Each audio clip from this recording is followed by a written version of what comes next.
Hello student, S L C exam March 18 ಅವರಿಂದ April 2 ವರೆಗೆ ಏನಿದೆ ಅಂದರೆ ಎಸ್ ಎಲ್ ಸಿ ಎಕ್ಸಾಮ್ ಇದೆ. ಹಾಗಾಗಿ ನಾನು ಈ ಎಸ್ ಎಲ್ ಸಿ ಎಕ್ಸಾಮ್ ಬಗ್ಗೆ ನಾನು ಕೆಲವೊಂದು ಟಿಪ್ಸ್ ಹೇಳ್ತಾ ಹೋಗ್ತೀನಿ. ಹಾಗಾಗಿ ಈ ವಿಡಿಯೋನು ನೀವೇನಪ್ಪ ಅಂದರೆ ಕೊನೆ ತನಕ ನೋಡ್ಬೋದು. 2026ನೇ ಎಸ್ ಎಲ್ ಸಿ ಪರೀಕ್ಷೆ ವೇಳಾಪಟ್ಟಿ ಕೂಡ ಏನಾಗಿದೆ, ಪ್ರಕಟವಾಗಿದೆ. ಅಂದರೆ ಯಾರ್ಯಾರು ಎಸ್ ಎಲ್ ಸಿ ಎಕ್ಸಾಮ್ ಬರ್ತಿದ್ದಾರೋ ಅವರೆಲ್ಲರಿಗೂ ಏನಪ್ಪ ಅಂದರೆ ಈಗಲ್ಲ ಪರೀಕ್ಷಾ ವೇಳಾಪಟ್ಟಿ ಏನಾಗಿದೆ, ನಿಮ್ಮ ಸಬ್ಜೆಕ್ಟ್ ಆಗಿರ್ತಕ್ಕಂಥ ವೇಳಾಪಟ್ಟಿಯನ್ನು ಹಾಕಿ ಸರ್ಕಾರ ಏನು ಮಾಡಿದೆಪ್ಪ ಅಂದ್ರೆ ವೇಳಾಪಟ್ಟಿಯನ್ನು ಹಾಕಿ ಕೊಟ್ಟಿದೆ. ನೋಡ್ಬೋದು. ಯಾವಾಗ ಅಂದರೆ ಮಾರ್ಚ್ 18ರಿಂದ ಏಪ್ರಿಲ್ 2ರವರೆಗೆ ಎಸ್ ಎಲ್ ಸಿ ಎಕ್ಸಾಮ್ ಏನೈತಪ್ಪ ಅಂದ್ರೆ ಪರೀಕ್ಷೆ ಏನು ಮಾಡ್ತದೆ, ಪರೀಕ್ಷೆ ನಡೆಸಲು ಈ ಸರ್ಕಾರವು ಏನು ಮಾಡಿದೆ, ಸಿದ್ಧಪಡಿಸಿದೆ. ಹಾಗಾಗಿ ನೋಡ್ಬೋದು. ಹಾಗಾದ್ರೆ ಈ S L C exam March 18ರವರೆಗೆ ಬಂತು. ಹಾಗಾದ್ರೆ ನೀವು ಏನ್ ಮಾಡಬೇಕಪ್ಪ ಅಂದ್ರೆ ಈಗಿನ ಇರ್ತಕ್ಕಂತಹ ಸಮಯದಲ್ಲಿ ನೀವು ಪ್ರಮುಖವಾಗಿ ಯಾವ ಪರೀಕ್ಷಾ ದಿನ ಮುಖ್ಯವಾಗಿರ್ತಕ್ಕಂಥ ಸಲಹೆಗಳ ಬಗ್ಗೆ ಹೇಳ್ತಾ ಹೋಗ್ತೀನಿ. ನೋಡ್ಬೋದು. ಮಾರ್ಚ್ 18ರಿಂದ ಏಪ್ರಿಲ್ ವರೆಗೆ ಎಸ್ ಎಲ್ ಸಿ ಎಕ್ಸಾಮ್ ಇದೆ. ಹಾಗಾಗಿ ವಿದ್ಯಾರ್ಥಿಗಳಿಗೆ ತೆರಳಲು ಉಚಿತವಾಗಿರ್ತಕ್ಕಂಥ ಏನಪ್ಪಾ ಅಂದ್ರೆ ಸರ್ಕಾರವು ಏನ್ ಮಾಡಿದೆ, ಉಚಿತ ಆಗಿರ್ತಕ್ಕಂಥ ಬಸ್ ಪ್ರಯಾಣವನ್ನು ಏನ್ ಮಾಡಿದೆ, ನೀಡಿದೆ. ಅಂದ್ರೆ ಅವತ್ತಿನ ದಿನ ಯಾರ್ಯಾರು ಎಸ್ ಎಲ್ ಸಿ ಎಕ್ಸಾಮ್ ಬರ್ತಿದ್ರು ಎಲ್ಲಾ ಸ್ಟೂಡೆಂಟ್, ಬಾಯ್ಸ್ ಅಂಡ್ ಗರ್ಲ್ಸ್ ಆಗಿರ್ಬೋದು, ಎಲ್ಲರಿಗೂ ಕೂಡ ಏನಿದೆ ಉಚಿತ ಬಸ್ ಪ್ರಯಾಣ ಕೂಡ ಏನ್ ಮಾಡಿದೆ, ಸರ್ಕಾರವು ಏನ್ ಮಾಡಿದೆ, ಅದಕ್ಕೆ ಸಲಹೆಯನ್ನು ಕೊಟ್ಟಿದೆ ಮತ್ತು ಅನುಮತಿಯನ್ನು ನೀಡಿದೆ. ಹಾಗಾಗಿ ಎಲ್ಲಾ ವಿದ್ಯಾರ್ಥಿಗಳು ಏನ್ ಮಾಡಬಹುದು, ಏನು ಉಚಿತವಾಗಿ ಬಸ್ ಪ್ರಯಾಣ ನಿಮ್ಮ ಸೆಂಟರ್, ನೀವು ಎಸ್ ಎಲ್ ಸಿ ಎಕ್ಸಾಮ್ ಯಾವುದು ಸೆಂಟರ್ ಬರ್ತಿದ್ರು ಆ ಎಕ್ಸಾಮ್ ಸೆಂಟರ್ಗೆ ಹೋಗಿ ನೀವು ಏನ್ ಮಾಡ್ಬೋದು, ಉಚಿತವಾಗಿ ಹೋಗ್ಬೋದು. ಹಾಗಾಗಿ ನೋಡ್ಬೋದು. ಅಂದ್ರೆ ಎಸ್ ಎಲ್ ಸಿ ಪರೀಕ್ಷೆಗೆ ಎಷ್ಟು ವಿದ್ಯಾರ್ಥಿಗಳು ಏನಪ್ಪಾ ನೋಂದಣಿ ಮಾಡಿದ್ರು ಅನ್ನೋದಾದ್ರೆ ನಾವು ನೋಡ್ಬೋದು. 9,02,889 ವಿದ್ಯಾರ್ಥಿಗಳು, ಅಂದ್ರೆ ಸುಮಾರು 9,00,000 ಒಂದು 3,000 ಏನ್ ಮಾಡಿದಪ್ಪ ವಿದ್ಯಾರ್ಥಿಗಳು ನೋಂದಣಿ ಮಾಡಿದ್ದಾರೆ ಪ್ರಮುಖವಾಗಿ. ಹಾಗಾಗಿ ನಾನು ನೋಡ್ಬೋದು ವಿದ್ಯಾರ್ಥಿಗಳೇ, ಈಗ ನೀವು ಮಾರ್ಚ್ 18 ಅಂದ್ರೆ ಈಗ ಬರ್ತಕ್ಕಂಥ ಎಷ್ಟು ದಿನಗಳು ಓದಪ್ಪ ಅಂದ್ರೆ ಸುಮಾರು ನಾವು ನೋಡ್ಬೋದು ನಿಮಗೇನು 15 ದಿನಗಳ ಕಾಲಾವಕಾಶ ಇದೆ. ಹಾಗಾಗಿ ನೀವು ನೋಡ್ಬೋದು ಒಂದೊಂದು ಸಬ್ಜೆಕ್ಟಿಗೆ 2 ಅಥವಾ 3 ದಿನಗಳು ಬರ್ತವೆ. ಹಾಗಾಗಿ ನೀವು ಕೀ ಪಾಯಿಂಟ್ಗಳನ್ನು ಏನ್ ಮಾಡ್ಬೇಕಪ್ಪ ಅಂದ್ರೆ ನೀವು ಸಬ್ಜೆಕ್ಟ್ ವೈಸ್ ರಿವಿಷನ್ ಮಾಡಬೇಕಾಗುತ್ತದೆ. ಯಾಕಂದ್ರೆ ಪ್ರಮುಖವಾಗಿ ಆ ಪರೀಕ್ಷೆಯನ್ನು ಎದುರಿಸಲು ನೀವು ಈಗ ವರ್ಷಾನುಗಂಟಲೆ ಓದಿರ್ತೀರಿ. ಹಾಗಾಗಿ ನೀವು ಏನ್ ಮಾಡ್ಬೇಕಂದ್ರೆ ಒಂದು ಸಬ್ಜೆಕ್ಟಿಗೆ 2 ಅಥವಾ 3 ದಿನಗಳ ಹಾಗೆ ಬರುವ ಹಾಗೆ ನೀವು ಕೀ ಪಾಯಿಂಟ್ ಮೇಲಿರ್ತಕ್ಕಂತಹ ಎಷ್ಟು ಮಾರ್ಕ್ಸಿಗಿದವು, 5 ಅಥವಾ 2 ಮಾರ್ಕ್ಸಿಗೂ ಮತ್ತು ಹಲವಾರು ಪ್ರಮುಖವಾಗಿರ್ತಕ್ಕಂತಹ ಗ್ರಾಮರ್ಗೆ ಸಂಬಂಧಪಟ್ಟಾಗಿರ್ತಕ್ಕಂತಹ ವಿಷಯಗಳನ್ನು ಕೂಡ ನೀವು ಓದ್ತಾ ಹೋಗ್ಬೇಕಾಗುತ್ತದೆ. ನೋಡ್ಬೋದು. ನಿಮ್ಮ ಸಬ್ಜೆಕ್ಟಿಗೆ ನೀವು ಯಾವ ರೀತಿಯಾಗಿರ್ತಕ್ಕಂಥ ಸ್ಟ್ರಾಟಜಿ ಹಾಕಿದ್ರೋ ಅದೇ ತರ ಓದಿ.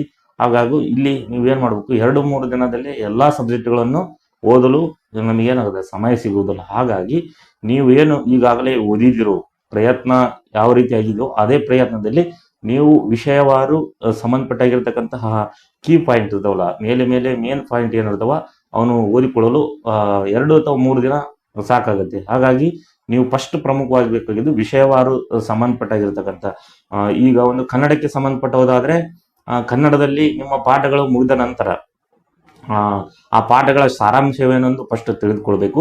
ಜನರಲ್ ಆಗಿ ಒಂದು ಕಥೆ ರೂಪದಲ್ಲಿ ನೆನಪಿಟ್ಕೊಂಡು ಆ ಪ್ರಶ್ನೆಗಳಿಗೆ ನೀವು ಯಾವ ರೀತಿಯಾಗಿರ್ತಕ್ಕಂಥ ನಾವು 2 ಅಥವಾ 5 ಮಾರ್ಕ್ಸ್ ಬರೀತೀವಿ ಅನ್ನೋದಾದ್ರೆ ಯಾವ ರೀತಿಯಾಗಿರ್ತಕ್ಕಂಥ ನಾವು ಕೀ ಪಾಯಿಂಟ್ಗಳು ತಗೋಬೇಕು. ಮತ್ತು ಒಂದು ಆ ಪಾಠದಲ್ಲಿ ಅಥವಾ ನಾಟಕದ ಪಾಠದಲ್ಲಿ ಅಲ್ಲಿರ್ತಕ್ಕಂತಹ ಎಷ್ಟು ಪಾತ್ರಧಾರಿಗಳು ಹೆಸರುಗಳು ಬರ್ತವೋ ಅನ್ನೋದ್ರ ಬಗ್ಗೆ ನೀವು ಸಂಪೂರ್ಣವಾಗಿ ನೀವು ತಿಳ್ಕೊಳ್ಬೇಕಾಗುತ್ತದೆ. ಹಾಗಾಗಿ ಒಂದು ಸಬ್ಜೆಕ್ಟ್ಗೆ 2 or ಡೇಸ್ ನಿಮಗೆ ಬರುತ್ತೆ. ಹಾಗಾಗಿ ನೀವು ನಿಮ್ಮ ಸ್ಟ್ರಾಟಜಿ ಏನು ಹಾಕಿದ್ರು ಅದೇ ತರ ನಾವು ಓದುವುದ್ರ ಜೊತೆಗೆ ನೀವು ಕೀ ಪಾಯಿಂಟ್ಗಳನ್ನು ಓದಿ ಅನ್ನೋದು ನನ್ನ ಸಲಹೆ. ಹಾಗಾಗಿ ನೋಡ್ಬೋದು. ಮತ್ತೆ ಇದು ಈ ಏನಪ್ಪ ಕೀ ಪಾಯಿಂಟ್ ಓದಿದ ನಂತರ ನಾನು ಹೇಳ್ತಿರೋದು ಒಂದು ಪ್ರಮುಖವಾಗಿ ಪರೀಕ್ಷೆ ದಿನದ ಮುಖ್ಯ ಸಲಹೆಗಳ ಬಗ್ಗೆ ಹೇಳ್ತಾ ಹೋಗ್ತೀನಿ. ನೀವು ಏನ್ ಮಾಡ್ತೀರಿ, ಎಸ್ ಎಲ್ ಸಿ ಎಕ್ಸಾಮ್ ತಯಾರಾಗಿದ್ರಿ, ಎಲ್ಲ ಚೆನ್ನಾಗಿ ಓದೋದಿದ್ರಿ, ಎಲ್ಲರೂ ಏನ್ ಪಾಸ್ ಆಗಿ ಮತ್ತು ಸ್ಕೋರ್ಗಳನ್ನು ಮಾಡಿ 90+ ಆಗೋ ಹಾಗೆ ನೀವು ಏನ್ ಮಾಡಿಪ್ಪ ಅಂದ್ರೆ ಸ್ಕೋರ್ ಮಾಡಬೇಕಾಗುತ್ತದೆ. ನಿಮ್ಮ ಓದಿದಿರಿ ಹಾಗೂ ನೀವು ಅದೇ ತರವಾಗಿರ್ತಕ್ಕಂತಹ ಸ್ಕೋರ್ಗಳನ್ನು ಮಾಡಿ ಅನ್ನೋದು ನನ್ನ ಸಲಹೆ. ಮತ್ತು ನೋಡ್ಬೋದು ಪರೀಕ್ಷಾ ದಿನದ ಮುಖ್ಯ ಸಲಹೆಗಳು ಏನು ಅನ್ನೋದು ನಾನು ಹೇಳ್ತಾ ಹೋಗ್ತೀನಿ.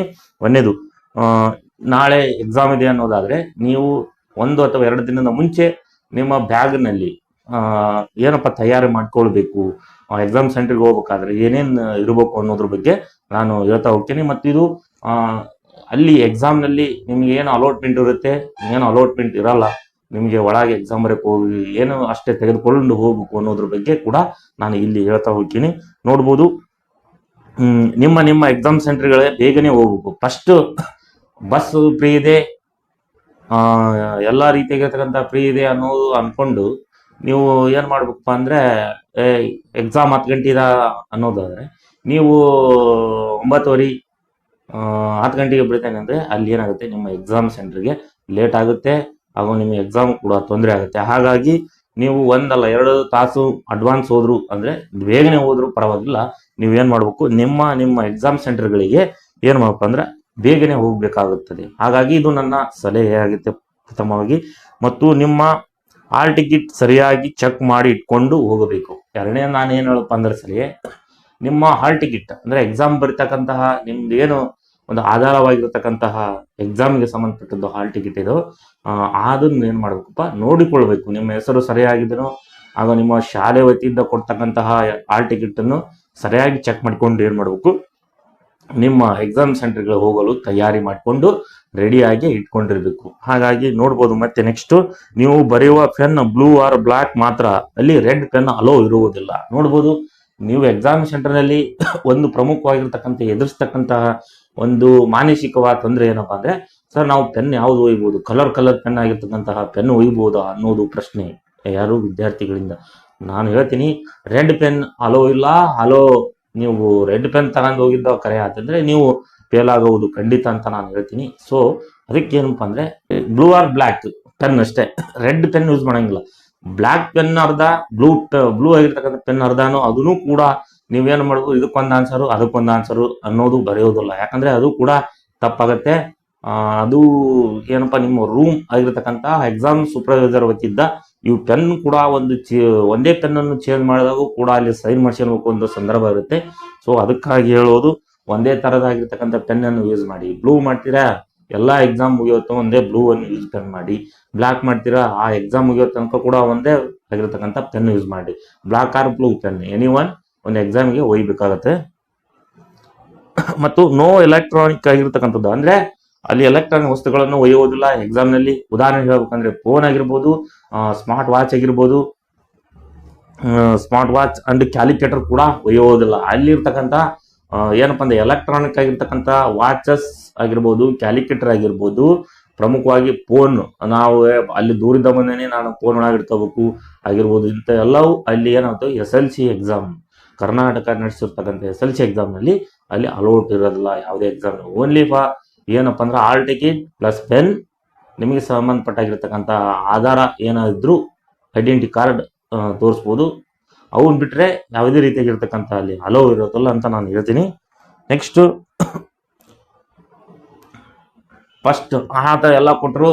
ಈ ಸಂದರ್ಭದಲ್ಲಿ ನೀವು ಹಾಲ್ ಟಿಕೆಟ್ ನಂತರ ಓದಿ ಎಲ್ಲಿ ಎಕ್ಸಾಮ್ನಲ್ಲಿ ಕುತ್ಕೊಂಡ ನಂತರ ನೀವು ಫಸ್ಟ್ ನೀವು ಕ್ವಶನ್ ಪೇಪರ್ ಕೊಟ್ಟಿರ್ತಾರೆ, ರೀಡ್ ದ ಕರೆಕ್ಟ್ಲಿ. ನೀವು ಏನ್ ಮಾಡ್ಬೇಕಪ್ಪ ಅಂದ್ರೆ question paper first 10-15 minute reading the time. ನೀವು ಫಸ್ಟ್ 10-15 ನಿಮಿಷಗಳ ನಿಮ್ಮ ಕ್ವಶನ್ ಪತ್ರಿಕೆಗಳನ್ನು ನೋಡಬೇಕು. ನಿಮಗೆ 100 ಮಾರ್ಕ್ಸ್ ಇರ್ಬೋದು ಇರ್ತಕ್ಕಂಥ ಆ ಪೇಪರ್ನು ನೀವು ಎಲ್ಲಾ ಪ್ರಶ್ನೆಗಳು ಓದವ ಅನ್ನೋದ್ರ ಬಗ್ಗೆ ಫಸ್ಟ್ ನೋಡ್ಬೇಕಾಗತ್ತೆ. ಯಾಕಂದ್ರೆ ಕೆಲವೊಂದು ಪ್ರಿಂಟ್ಗಳು ಹೋಗಿರುವ ಸಂದರ್ಭದಲ್ಲಿ ಮತ್ತು ನೀವು ಆನ್ಸರ್ ಬುಕ್ಲೆಟ್ ಯಾವ ರೀತಿ ಆಗಿರ್ತದೋ ಮತ್ತು ಕ್ವಶನ್ ಪೇಪರ್ ಸರಿಯಾಗಿರೋ ಎಲ್ಲ ಕೇರ್ಫುಲ್ಲಿ ಆಗಿ ನೀವು ಫಸ್ಟ್ ಚೆಕ್ ಮಾಡಬೇಕು. ಏನಾದರೂ ತೊಂದರೆ ಇದ್ರೆ ನಿಮ್ಮ ಸೂಪರ್ವೈಸ್ ಅಂದ್ರೆ ನೀವು ಸೆಂಟರ್ ಬರೀತಿರ್ತಕ್ಕಂಥ ರೂಮ್ ಸೂಪರ್ವೈಸರ್ಗೆ ನೀವು ಏನ್ ಮಾಡ್ಬೋದು, ಆ ವಿಷಯಗಳನ್ನು ತಲುಪಿಸಿ ನೀವು ಮುಂದಿನ ಅವರು ಏನ್ ಮಾಡ್ತಾರೆ ಅದರ ಬಗ್ಗೆ ನಿಮ್ಗೆ ಒಂದು ಉತ್ತರ ಕೊಡ್ತಾರೆ, ಯಾವ ರೀತಿಯಾಗಿ ಬರೀಬೇಕು ಅನ್ನೋದ್ರ ಬಗ್ಗೆ ಅನ್ನೋದು ನಾನು ಹೇಳ್ತೀನಿ.